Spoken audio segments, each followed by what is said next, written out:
నెల్లూరు జిల్లా బుచ్చిరెడ్డిపాలెం మండలంలో రాజ్యసభ సభ్యుడు నెల్లూరు వైసీపీ ఎంపీ అభ్యర్థి విజయసాయిరెడ్డి ఎమ్మెల్యే ప్రసన్నతో కలిసి పర్యటించారు. భారీ ర్యాలీగా పంచేడు గ్రామానికి చేరుకున్నారు. తనపై ప్రతిపక్షాలు చేస్తున్న ఆరోపణలు ఏవీ నిజం కాదని, తాను నెల్లూరు జిల్లాలోనే పుట్టి నెల్లూరు జిల్లాలోనే చదివానని గుర్తు చేశారు విజయసాయిరెడ్డి. తాను పుట్టిన గడ్డపై ముఖ్యమంత్రి జగన్మోహన్ రెడ్డి ఆదేశాల మేరకు ఎంపీగా పోటీ చేస్తున్నానని చెప్పారు. అధికారంలోకి వచ్చిన తర్వాత నెల్లూరును అభివృద్ధి బాటలో నడిపిస్తామని హామీ ఇచ్చారు. దగదర్తికి airport, Nellore outer ring road, పలు పరిశ్రమలను తీసుకొచ్చేందుకు కృషి చేస్తామన్నారు.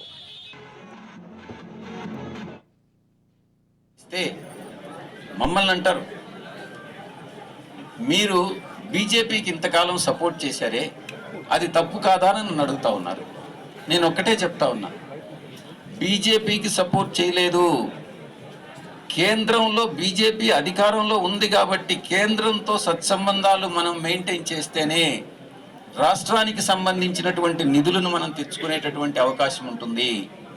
కాబట్టి కేంద్రంలో ఏ పార్టీ అధికారంలో ఉన్నా మనం సపోర్ట్ చేసి మనం రాష్ట్రానికి రాష్ట్ర ప్రయోజనాలని కాపాడుకుంటామన్నటువంటి ఉద్దేశంతో సెలెక్టివ్గా ఏ బిల్స్లో అయితే మనం సపోర్ట్ చేయాలనో, ఎక్కడైతే సెక్యులర్ భావాలు దెబ్బతినకుండా ఏ బిల్స్నైతే సపోర్ట్ చేయాలనో అక్కడ మాత్రమే సపోర్ట్ చేయడం జరిగింది.